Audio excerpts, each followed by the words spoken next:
Today's video is going to be my Assassin's Blade book diary. Now this one's going to be a little bit different because I'm actually listening to Assassin's Blade on audiobook and I don't have a physical copy, so I'm not going to be making any annotations, so I won't be able to run through any of those with you, but I will still make sure to run through all of my feelings and thoughts as I read and listen. Spoilers for this book all throughout. You've been warned. This is going to be totally spoiler. If you haven't read the first book, Throne of Glass, I probably would say still probably spoilers, but I won't be spoiling anything past that. So if you haven't read Crown of Midnight or further, then you're fine. But you need to probably have read Throne of Glass and Assassin's Blade definitely in order to read this and be safe. Starting this off, I'm currently like 6% in, so we're just listening to the pirate story where Rolf, the pirate lord, has some business with Arobynn. Sam and Selena have gone on Arobyn's behalf to pick up slaves. And this is such an interesting premise because this is a prequel, right? So this is before she's ever spent time in Indovir. But to know that she ends up a slave for a time in Indovir while we're reading this story is just, ooh, right now it just is like clenching my heart because she already is against it and she's planning on disrupting this whole plan in order to make sure that Arobynn doesn't have slaves. And she's kind of like, what the fuck does he need slaves for, basically, because he should be above that sort of thing. And so she's scheming to destroy this business deal. A little bit concerned. We know that Arobynn in Throne of Glass, we know that Arobynn is the one that betrayed her, and that's why she ended up in Indovir. And I'm wondering, because I can't remember off the top of my head, if this whole story is why he does that, because he's angry with her. We know that Sam and Selena loved each other, or she loved Sam at some point, but we start this story where they're like they're obviously both part of Arobynn's group of assassins, but they do not like each other. So I forgot that this is a hate to love trope and I'm into it. So that's where we are. I already really need a haircut and I'm trying to grow my hair out now that the wedding is over. So it's gonna be a rough time and I'm not looking forward to it. But yeah, I look like Justin Bieber. Hey, I'm getting off of this. I will let you know when I have more to say. Alright, it is Friday. It's about 4:30. I just got done on my first day at my new job, which is why I'm wearing a polo, because we have to wear this polo. Wow, I look like a 12-year-old boy in this outfit, so that's great. Remember when I said that this vlog was going to be spoilers only for Throne of Glass and then Assassin's Blade, and then if you hadn't read past that, then you're fine? Lies, because I have lots to talk about, and all that I have to talk about has to do with what we already know from the end of the series. So if you haven't read all of Throne of Glass up to Kingdom of Ash, then I'm sorry, but there are going to be spoilers. So that's now your warning. You've been warned. The warning has come. The warning is ending. I'm going to talk. So we met Irene and I love it. I am listening to the audiobook, like I said earlier, and it's a little bit funky. Like, they gave Irene this like Scottish accent, but I listened to Tower of Dawn and Irene doesn't have an accent in that book, so that was weird. And then I also was like fascinated by the fact that because of what happens in the first story, which is the pirate story, and Selena and Sam decided to destroy the business deal between Arobynn and Rolf, and they free the slaves. Because of that, Arobynn punishes Selena first by like beating her up in front of Sam, but then second he sends her to the silent assassins that are out in like some desert, and she has to go for a month and like come back with an approval from the leader. Okay, I get that the desert trek was, horrible and not fun and stuff, so that could be punishment, but like just training her more is not a punishment. It makes her more deadly. which ends up being his demise if we remember correctly. It's just such a weird concept that Arobin sent her to this like fancy assassin school. It also is giving me some huge Nevernight vibes, this whole story with the assassins, because she had to cross this desert and blah blah blah, and then she's meeting them and she's training, and like the training and stuff is not specifically anywhere near the same, but there's the assassin school in the middle of the desert, I guess, is really what's giving me some Nevernight vibes. That's it for now. I'm in that story about the silent assassin, so I think I'm like 25 to 30% done. I still have about 30 more minutes in the car to get to my gym from my work, so I will be continuing to read, listen, and I'll let you know when I have more to say. Alright, here we are again. It's now Monday the 20th, I think. I am just on my way to work yet again. It's my second day of training, so I'm very excited. Hence the polo. I hate polos, but I do love that I'm working here, so... I'm now still in the middle of the story. I'm actually towards the end of the story in regards to going out to the desert to get trained by the silent assassins. We get the plot point of Ansel betraying the silent assassins, and she's like trying to kill the leader, and she killed the like guy that she was dating sort of and stuff. And this also gives me some severe Nevernight vibes. If you know what you know, then you know where I'm going with that, but I won't say any more for Nevernight spoilers. I do have to say that this story has the silent assassins, so the leader of the silent assassins and his son both do not speak. They can hear, but they are chosen to be mute, and there is some semblance of sign language in this story, and I don't really like how it's portrayed. She says in the very beginning when she meets him, and he does it for the first time, that he produces rudimentary gestures or something like that.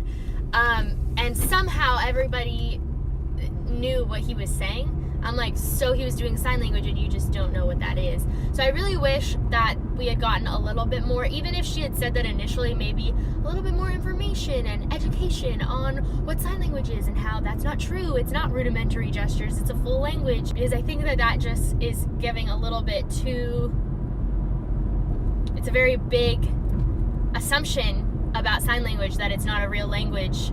So I wish that had been discussed more, considering it's like the main guy in this story, the leader or whatever, is doing it. Like, a little bit sad that happens, so that's unfortunate. But overall, totally enjoying it. Again, with the whole fact that Ansel betrays the group and she's like killing her lover and then trying to kill the thing. I'm in that scene right now, and she's doing a lot of like, villain tells the whole story about how she did it, and I'm over that trope of like the villain is about to get everything they wanted and they're gonna tell you all of the things that they did in order to get where they are right now, and then of course because they're spending so much time just telling you everything, that's when the hero has a chance to win or whatever. Like, I'm over that. This story is good. I really liked the horses section where they stole the fancy horses, and that is now what we know of how in the first book, Throne of Glass, she talks about how she's ridden one of those types of horses before, and she says she stole it, and we don't really get the whole story. I like that we're getting these moments where they very much relate back to the first book, and eventually also some of this stuff is going to be important in later books, obviously, like with Irene in the previous story. And yeah, I'm enjoying in general, but there are things that I could nitpick about. So moving on, I'm going to get off of this, continue reading, listening, whatever. I've got quite a drive today, so I should get lots of it done, and I'll let you know when I have more thoughts and feelings. Okay, it hasn't been that long. I just got to work, but I wanted to talk more about the sign language and then talk about the next story. So sign language, okay, so we get at the very end of that story with the assassins, we get the silent assassin, the main guy, the master, and he says something, he's talking, and he says that I never actually swore my silence, and also sometimes words are better than just gestures, like you can get more across from it. And so given that, it makes more sense that Celaena calls it gestures and that we never really get any of this sign language conversation. However, I still think that this is lacking. I think that this could have been done better. I would have rather it been a full-blown language than have it just be gestures and like, oh, sometimes you need to talk. It just still feels a little bit heebie-jeebie to me, but it's better than what I thought it was. Anyway, moving on. We now have met Lysandra in the next story, and I'm so ready to get to the rest of this series and like get into Lysandra being important and all of that stuff, because oh my god, these characters are so freaking great.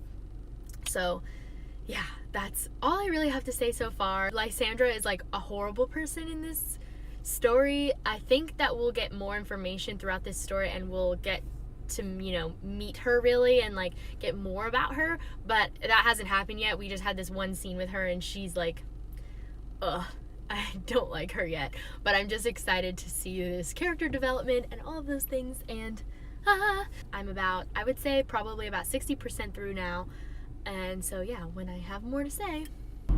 Okay, so it's now Tuesday and I'm reading some more or listening to some more of The Assassin's Blade. Her and Sam got these fancy suits and she paid off her debt to Arobynn, so she no longer is owned by him. Sam has told her that he loves her. Arobynn tricked Celaena into thinking that she was destroying the slave trade agreement, but in reality she was destroying the person who was trying to get rid of this slave trade agreement that's happening between the king of Ardalan and the woman who she's giving the documents to. And that was kind of like punishment for what she did in Slaver's Bay with the Pirate King in the very first story. Arobynn is such a piece of shit and I can't wait for his death. I believe it happens coming up here in the next book, or no, 2 books from now, I think. It's either in Heir of Fire or it's in Queen of Shadows, and I don't remember which, but holy shit, I'm so ready for it. He's such a horrible person, and like, I know that Celaena has this weird like relationship with him because he, brought her in and blah blah blah, but like, man, is he an abusive asshole, and I'm just so ready for him to die by her hand. Hell yes. I'm almost to work.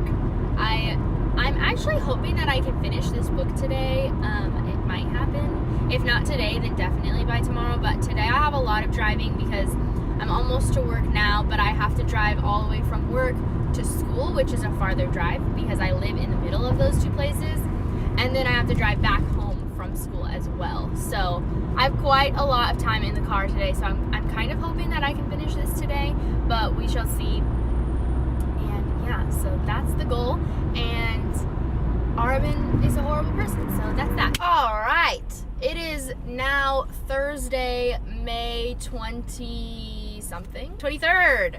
So I have finished my audiobook for The Assassin's Blade as of like 2 seconds ago. Today I only had like 10 minutes left. I almost finished it yesterday, but just didn't quite have enough time getting ready because yesterday I went and watched my sister graduate from college, so that was cool. Overall, this book is one of those where like the first time I read it, it was like interesting, but I didn't need it. I felt like I didn't need it. You do need it because it's like a lot of background information that you need in order to keep going with the series. So like, I think it's an important book, but I don't think that it's as entertaining as the rest of the series. This is in publication order, so this is the second one that she wrote, and I definitely see that Sarah J. Maas's writing style has grown since her first 2 books. I said this in the first book, diary as well, for Throne of Glass, and I think I'm like waiting for when her writing is going to really level up, so to speak. I definitely love this twist that is happening in Throne of Glass. She thinks that Arobynn may have been the one to betray her, but she doesn't really trust her thinking on that because for so long he was her only confidant, her only like person who took care of her and stuff, so it would be hard, I would imagine, to think that he's the one that betrayed her in this. But we get confirmation at the end of this book that he is the one that betrayed her, because we get his perspective at the end, which I really liked that part. My favorite part of reading this book for this time was getting to meet all of these characters that will be important later in the series, like Lysandra and stuff. And so for that reason, I kind of want to give it, I think, a 4 out of 5 stars. I probably will land on that. It's more of a 3.5. But I think I'm gonna do the 4, even though it's more of a 3.5. Some of the characters are like really small and they are important, but they're not that important. And then other ones are like key players in later books. So I just really liked getting to see them and knowing where they're gonna head. And Lysandra is probably my favorite because like her interaction with Selena is very negative in this book, but we know that they become friends later and very important to each other later. So I just really liked that. And yeah, so that's everything for this book diary. I hope you guys enjoyed. I make videos every Thursday and Saturday, so make sure to hit that subscribe button if you want to watch more. I'm making these book diaries for both this series and the Daughter of Smoke and Bone series right now, so I'm making lots of these vlogs. Usually they will show annotations. This book I just don't happen to own, so I listen to the audiobook of it from the library. So that's that, and I will see you guys very soon with a new video. Bye!